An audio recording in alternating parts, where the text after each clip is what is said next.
Greetings, YouTube model train people. I have a video here talking about how to fix a common problem with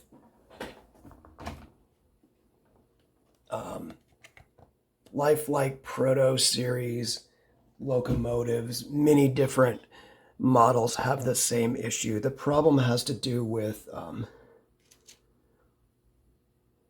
see that these gears are cracked. Anyone who's owned these has probably dealt with this issue before. So I was in the middle of doing a decoder install video and decided I'd do a separate video, just not, I didn't think it fit in with the decoder install, so I did a separate video just talking about this. So the way you know you have a problem is if you power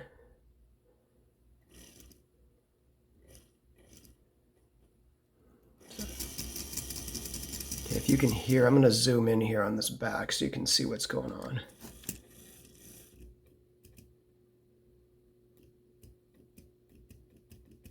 Yeah, this is actually...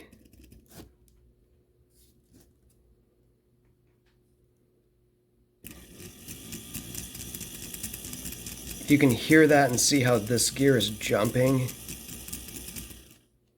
and if I reverse it,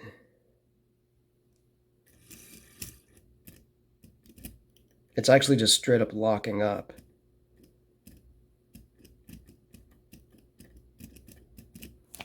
Yeah. So this is the symptom that you should look out for. Come on.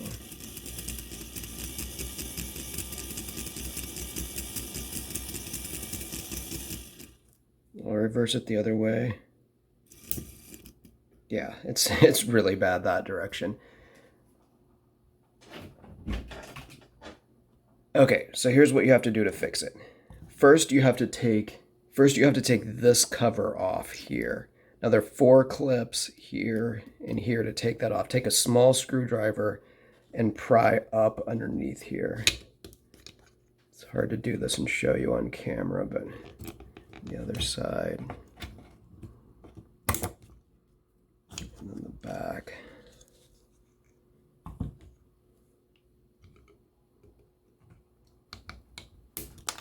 There we go.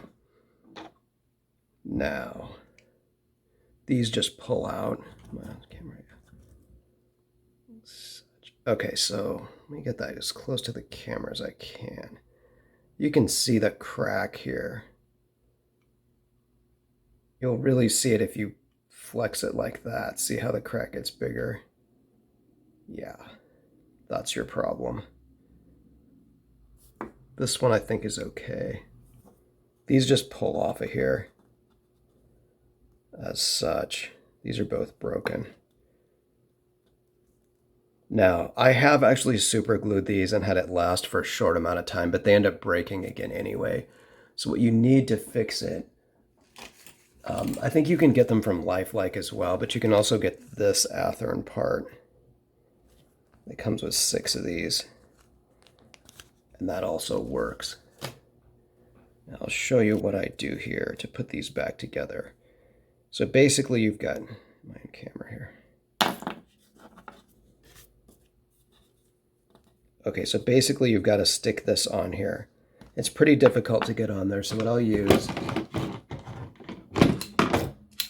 is a pliers. And I will, it's hard to do this on camera. Okay, so you want to get it in the pliers like that. And then press it on, or just get it started. And then get the other one. You want to use the teeth of the pliers to make it sure it's nice and straight, even like that. And then push it on as well.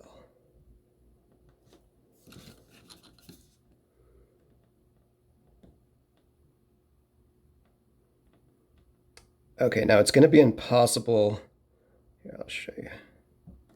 Okay, so you don't want to just jam this on there as hard as you can because it'll be out of gauge and it'll actually cause a short circuit if these two touch together. So you want a little bit of gap. And what I do is I take a flush cutter like that and go like this and use that to pry that out just a little bit.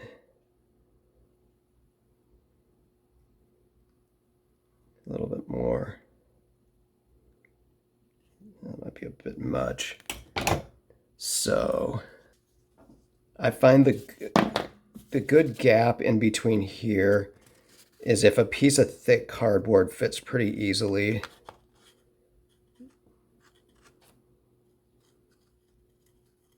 You're good. That's probably a little bit too much gap. Obviously, a wheel gauge would be ideal for this. Mine is in storage somewhere, so unfortunately I am going to use another locomotive here. And that's still slightly too much. There, that's perfect.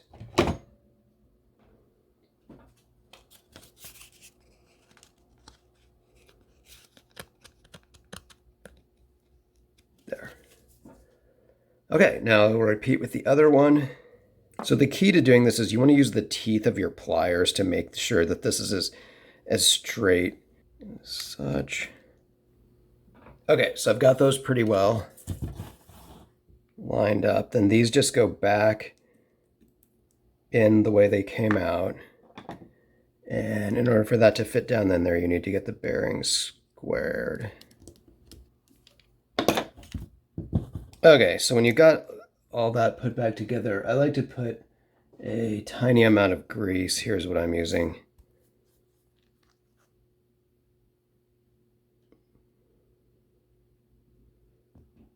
Just a little bit. Don't overdo it. As such. And then snap that back on. And we'll power this up again. Okay, let's see how it is now. I can get contact here. Much better. One direction, the other. It goes faster in one direction than the other. It has something to do with the way they do the constant headlight on here. Not sure what that is in the circuitry that makes it that way, but I don't think it has anything to do with the mechanism. Run it again.